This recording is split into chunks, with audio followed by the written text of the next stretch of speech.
सबको मैं नमस्कार। आज मैं नवरात्रि या नवदुर्गा के बारे में बोलने वाला हूँ। देखिए, जब परब्रह्म ने अपने आप को दो भागों में बांटा, एक बना पुरुष और एक बना प्रकृति। तो पुरुष बने ब्रह्मा विष्णु महेश्वर, सृजनकर्ता, पालनकर्ता और संहारकर्ता। तो इन पुरुष को ताकत देने के लिए प्रकृति को भी अपने आप को तीन भाग में बांटना पड़ा। एक बनी सरस्वती, एक बनी लक्ष्मी और एक बनी पार्वती। तो इन शक्तियों त्रिशक्तियाँ जो है, इन्होंने फिर आगे जाकर तीन तीन रूप धारण किया। तो ये तीन तीन सब मिलाकर नौ दुर्गा बने, तो नवरात्रि नौ दुर्गा बने। तो ये प्रकृति की ताकत है। तो इनका पूजा पुनस्कार और क्यों करते हैं, क्योंकि इससे क्या होता है, प्रकृति से हमें एनर्जी मिलता है और हम इन शक्तियों को याद करते हैं तो हमें उनसे ताकत मिलती है। वंदे वांछित लाभाय चंद्रारूढ़ कृतशेखरम वृषारूढ़ शूलधरम शैल्यपुत्री यशस्विनी। ये जो मंत्र है, दुर्गा देवी माता का जो प्रथम देवता है, प्रथम रूप है, जो आज पूरा दिन और रात सेलिब्रेट करते हैं। तो शैल्य का मतलब होता है माउंटेन और पुत्री का मतलब होता है डॉटर। तो शैल्य माउंटेन्स डॉटर ये नाम है। ये मैथोलॉजी में पूरा बड़ा स्टोरी है, वो जाकर आप देख सकते हो। मगर ये शैल्यपुत्री के आराधना करने से आपका जो मूलाधार चक्र है ना, मूलाधार चक्र जो 7 चक्र में मूलाधार फर्स्ट चक्र होता है, वो चक्र एक्टिवेट होता है और उससे आपका जो मूलाधार चक्र का जो एक्टिवेशन है और जो ताकत है, आपका जो कोर एनर्जी है, वो इंक्रीज होता है। तो हैप्पी दशहरा टू ऑल। आज कल मैं और आप सबको नमस्कार। आज मैं ब्रह्मचारिणी देवी के बारे में बोलने वाला हूँ। ब्रह्मचारिणी देवी दुर्गा देवी की दूसरी अवतार है, जो दूसरे दिन उनकी आराधना करते हैं। ब्रह्मचारिणी में अगर आप ब्रह्मचारिणी देवी का अगर आप मैथोलॉजी में स्टोरी देखोगे तो ब्रह्मचारिणी देवी परमेश्वर ईश्वर को अपने पति के रूप में पाने के लिए अनेक साधना करती है। उसमें प्रमुख रूप से वो साधना उपवास रख के करती है और वो सिर्फ बेल पत्र खाकर जीवंत रहती है और कुछ क्षण के बाद वो भी बेल पत्र खाना भी छोड़ देती है। ये इस देवी को अगर आप आराधना करते हो तो आपका स्वादिष्टान चक्र एक्टिवेट होता है और इन्हीं देवी की वजह से शायद मुझे लगता है कि फास्टिंग का प्रथा स्टार्ट हुआ। तो फास्टिंग इनडायरेक्ट वे में एक साधना ही होता है और इससे आपका संकल्प शक्ति और आपका जो कंट्रोलिंग आपका जो ये है पावर पड़ता है। अगर आप ब्रह्मचारिणी माता का रूप देखोगे तो उन्होंने सफ़ेद वस्त्र धारण किए हुए हैं। इसका मतलब ये होता है कि स्पिरिचुअल ग्रोथ में हमेशा अगर आप सफ़ेद रंग धारण करते हैं तो आपको हेल्प करता है। आप सबको नमस्कार। आज तृतीया तिथि में चंद्रघंटा माता का पूजा किया जाता है। चंद्रघंटा माता हाथों में शस्त्र रहते हैं और सिंह वाहन पे बैठी हुई माता। और इधर चंद्रघंटा का मतलब है माता के शीश पर लगा हुआ चंद्र जो घंटे के आकार का है, इसीलिए नाम पड़ा चंद्रघंटा माता। और चंद्रघंटा माता एस्ट्रोलॉजी में मंगल को प्रतिनिधि करती है और ये इनसे आराधना करने से आपका जो भी परेशानी होती है वो क्विक वे में और फास्ट वे में सॉल्व होती है। और इनसे मणिपुर चक्र एक्टिवेट होता है और इनका आराधना करने से आपका इच्छा शक्ति और आपका फाइटिंग स्पिरिट बढ़ता है। तो इसीलिए चंद्रघंटा माता को आराधना करो। और आज अगर रेड कलर आप धारण करते हो या तो रेड तिलक करते हो तो आपके लिए बहुत अच्छा होता है। हैप्पी दशहरा। और हाँ, अगर आप ध्यान दोगे तो आज के दिन अगर आप आकाश में देखोगे तो चंद्र का आकार घंटे के समान ही होता है। तो कनेक्शन इधर से आप पता कर सकते हैं।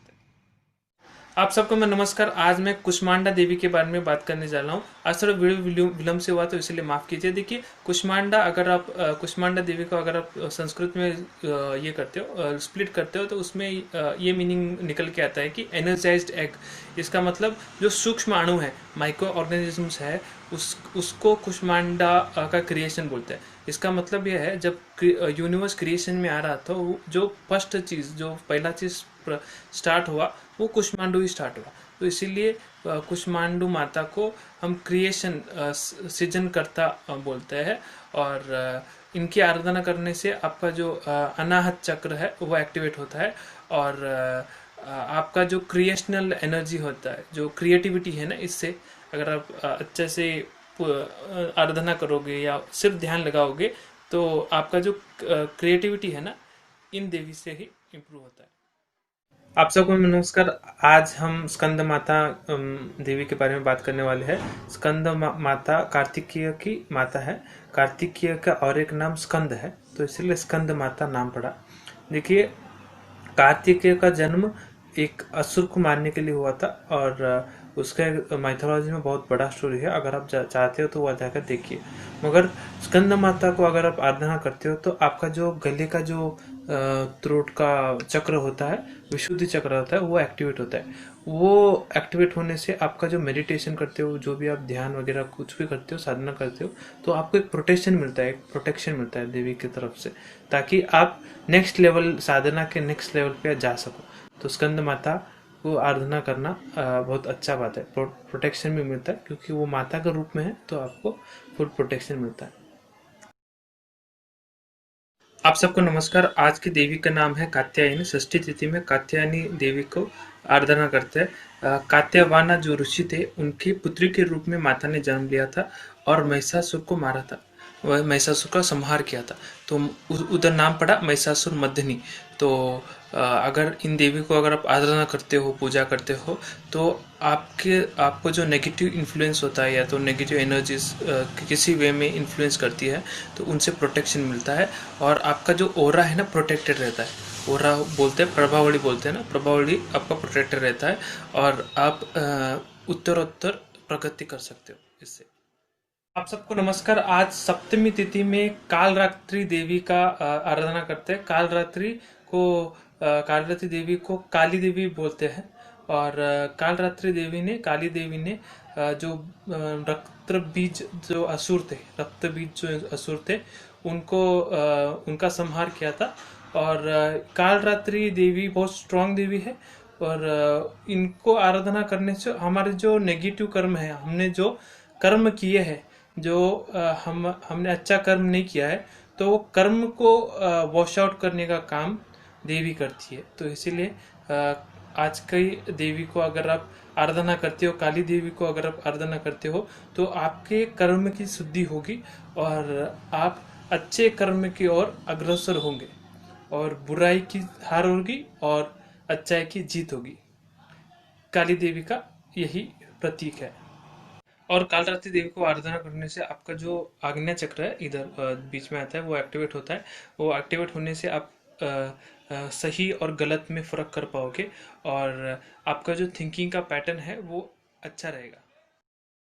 आप सबको नमस्कार। आज अष्टमी तिथि के मौके पे आज महागौरी के रूप को आराधना करते हैं। जब महाकाली शांत होती है अपने क्रोध से, तब वो महागौरी का रूप लेती है, और ये शांत और निर्मल होता है। ये रूप में वो सफेद वस्त्र में होती है, और चमकती है, और उनका तेज बहुत बढ़ता है। और जब वो महागौरी के रूप में आती है, तो गौरी गौरी जो शब्द है ना, इसको अगर आप संस्कृत में ढूंढते हो, तो उसका मतलब ये होता है कि व्हाइट होता है, मतलब सफेद रंग को गौरी बोला गया है।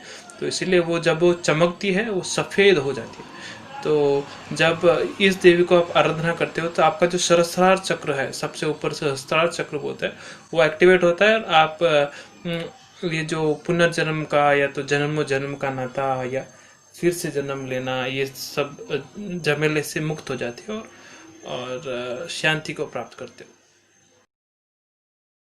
आप सबको नमस्कार। आज नौवीं तिथि में माँ सिद्धदात्री को पूजा किया जाता है, जो दुर्गा देवी के नौवीं अवतार है। और ये सिद्धदात्री वर्ड से हमको पता चल जाता है कि सिद्धियों को देने वाली देवी सिद्धदात्री है। और अगर आप सिद्धदात्री देवी को आराधना करते हो आज, तो आपको सिद्धि मिलेगी, रिद्धि सिद्धि मिलेगी। रिद्धि सिद्धि आपको ज्ञान मिलेगा, आपको सुविधा मिलेगी, और आपको विजडम मिलेगा। विजडम आपके साधना में, जो भी आप साधना करते हो, उसमें वृद्धि होगी। तो आप सबको दसरा की हार्दिक हार्दिक शुभकामनाएं। आप सबके दिन अच्छे जाए।